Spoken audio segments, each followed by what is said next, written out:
Nous voici en direct sur Télé-D, la télé du badmintonisme. Nous sommes ici au Svalbard, à Tallinn.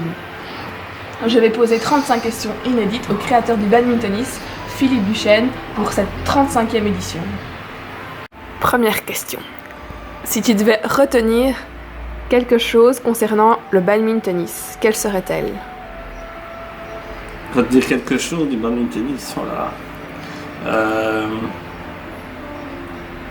Je dirais que ce qui est fascinant, c'est que la capacité qu'on peut avoir, pas seulement moi, enfin les hommes en général, à transformer leur cauchemar en rêve. C'est un petit peu ce qui m'est arrivé en fait.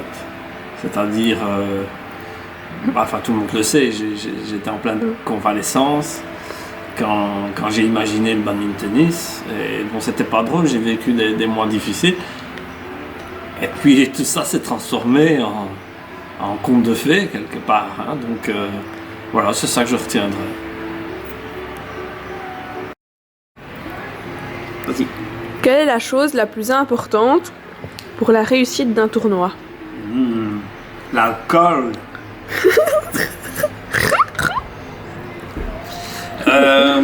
C'est...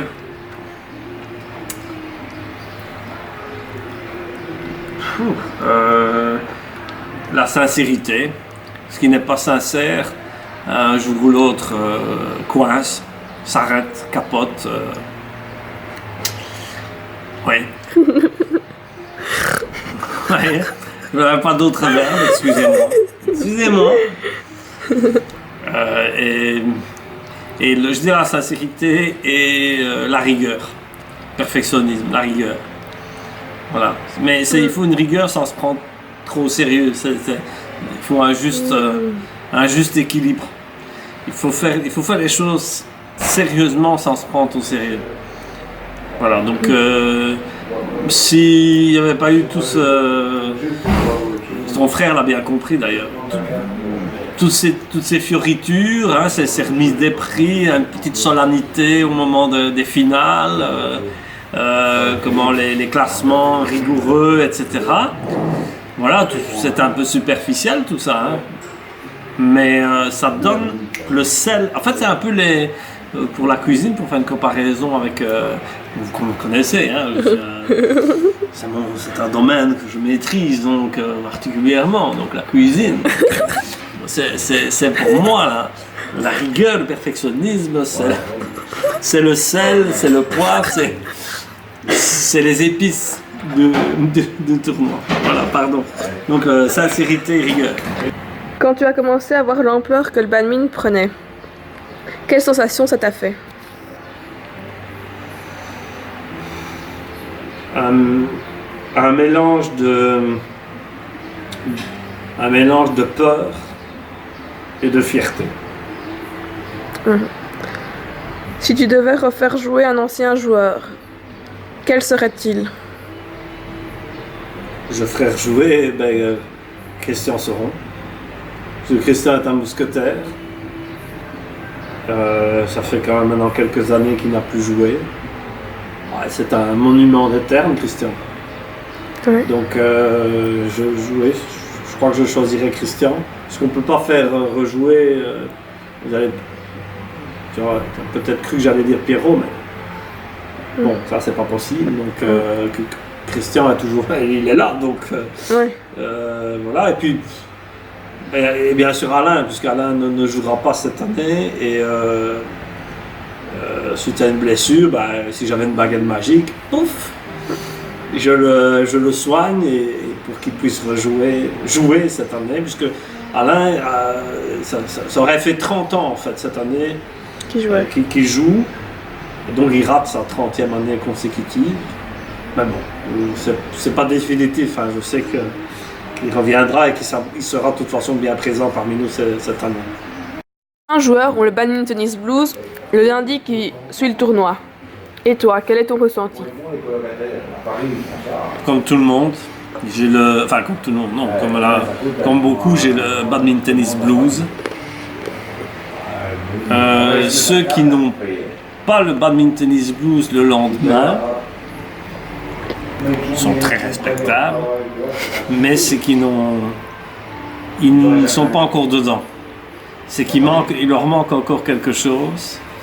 Ils ne sont pas encore totalement imprégnés de l'esprit badmintoniste, mais il y en a chez qui ça vient très vite, mais il y en a chez qui ça vient après plusieurs années, donc il ne faut pas désespérer.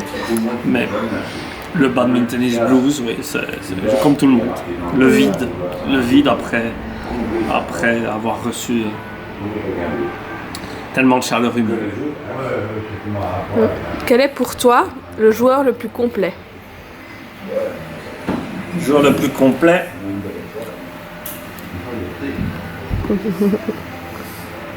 Ça veut dire quoi ça? Je ne sais pas. Antonio Corvo. Voilà, c'est pour moi Le coureur. le cycliste, l'haltérophile, Le coureur. le tireur à l'arc, Le coureur de jupons. le coureur du jupon. Non, surtout pas. C'est le joueur de badminton le plus complet. Quel est pour toi le match de double le plus spectaculaire? Je vais dire d'abord l'équipe la plus spectaculaire, parce que les finales ont toujours été géniales, c'est avec François Simon et Michel Fédin. Pour moi, ça c'était l'équipe la plus belle à regarder. Dans les années 90 et les années 2000. Toutes les finales avec eux ont été contre Vincent Botti, Alain Vincent, contre François Rota et moi. Il y en a trois. Hein. Voilà, excusez-moi pour la troisième. C'était toujours spectaculaire. Dans les dernières années, il y a un match qui a marqué les esprits, c'est la demi-finale gagnée par Gérald et Julien Arnay, l'année où ils ont gagné le tournoi, contre Rudy et Bertrand, hein, Mathis. Ça, c'était un match fantastique. Mais pour moi, le match le plus spectaculaire, et je l'ai revu récemment en visionnant les films, les 75 heures de cassette, là. C'était m'était un peu sorti de la tête, mais tout ça m'est revenu en mémoire. C'est la finale du double mixte entre, je vais essayer de ne pas me tromper, Christophe Zico et Christine Caisin. Christophe et Christine, oui c'est ça, contre l'autre Christophe, donc Christophe Dash et Sophie Hennuy. Incroyable. Il y avait le suspense évidemment, mais c'était chez moi, hein. C'était sur le terrain de mes parents. Voilà, il n'y avait quasiment pas de faute directe, c'était des points gagnants. Et Christine et Sophie ne rataient rien, les deux filles étaient invraisemblables. Donc les deux Christophe au sommet de leur art. Oui, ça va en surprendre beaucoup, hein, Oui. que je dise une finale double mix, parce que je ne suis pas un grand adepte du double mix, tout le monde le sait. Mais voilà, je vais citer ce match-là. Si tu devais changer quelque chose, qu'est-ce que ce serait? Avoir ma maison, ma propre maison, et voilà. Je crois que si j'avais eu ma propre maison, j'aurais fondé un club autour de ma maison avec des terrains, un petit coin de douche, vestiaire. Voilà ce que j'aurais changé à ce destin. Il n'est pas trop tard.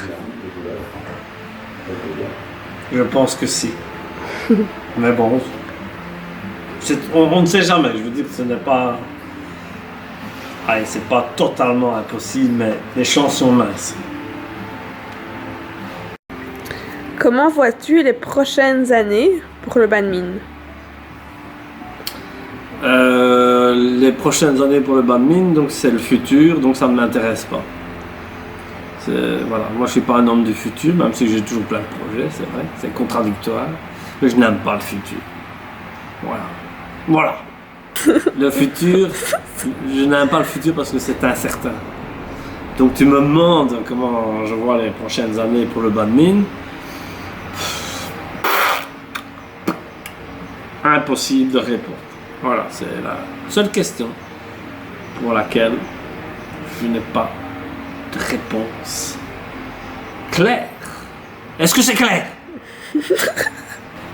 Peux-tu nous rappeler ce qu'est l'esprit badmintoniste et comment, au fil des années, on l'a appelé comme ça? Alors, ça s'est fait naturellement.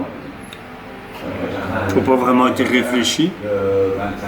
Alors, l'esprit badmintoniste, bon, c'est trop long, hein, mais alors je vais dire un petit quelque chose. Parce que ça, c'est tout moi. Et ça se passe comme ça aussi dans mes classes, en fait. D'une autre façon, mais c'est-à-dire que la compétition, ça n'empêche pas l'intégration, ça n'empêche pas le sens de la fête, ça n'empêche surtout pas la rencontre avec l'autre. Là, je suis un petit peu pompeux. Voilà, donc non, ça me tient à cœur, c'est ce que je voulais en fait. C'était un des premiers buts quand j'étais tout gosse. C'était un des premiers buts. Moi je suis un compétiteur, modeste, enfin à mon niveau. Mais voilà, moi j'aime bien quand je fais quelque chose, j'aime bien jouer pour gagner. Mais montrer que ce n'est pas parce qu'on se bat, on lutte sur un terrain de sport que nécessairement il n'y aura pas de fête et qu'il n'y aura pas d'amitié. Moi je trouve que c'est la caractéristique du badmintoniste. Tu gagnes, tu perds, c'est quand même un copain, c'est un ami ou quelqu'un que tu respectes du moins, qui va plus loin que toi. Et voilà, moi je suis content quand les autres gagnent. Donc voilà, ça c'est l'esprit badmintoniste.